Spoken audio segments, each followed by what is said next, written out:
Marhaba. Right now we're going to talk about how to use verbs in the dual.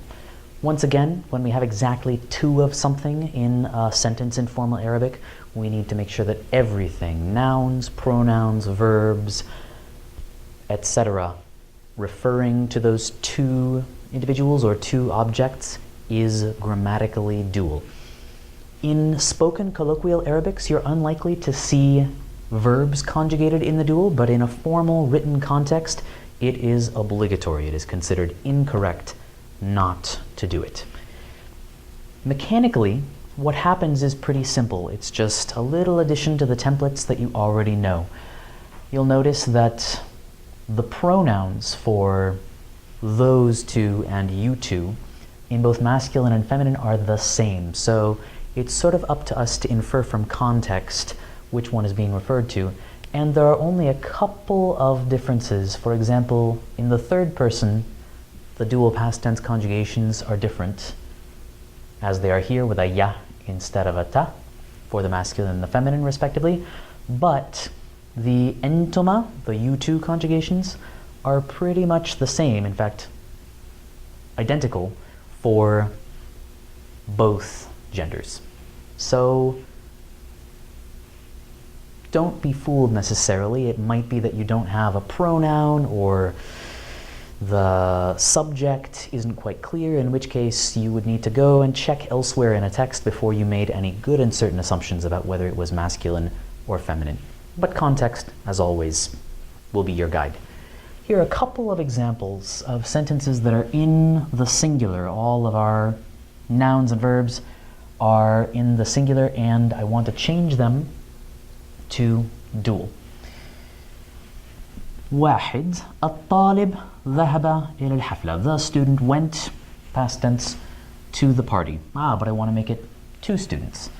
I would say then الطالبان with my dual ending in the مرفوع. ذهبا إلى الحفلة.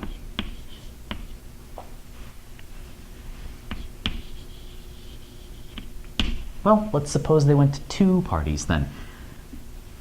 Why not? إلى الحفلة تين. Just for kicks. Now we have the ain ending instead of the an ending because the preposition إلى makes حفلة majroor. So here I have طالبان, and notice that they're masculine. Two male, two grammatically masculine students went, both of them, to the parties. If I had two feminine students instead, الطالبتان, then I would need to change the conjugation one more time and say ذهبتا إلى الحفلتين. So that's our past tense conjugation. Pretty simple. Second sentence. هل تريد أن تلعب كرة القدم معي؟ تريد أن تلعب would be our case endings in the singular. And this is important because there is one extra wrinkle.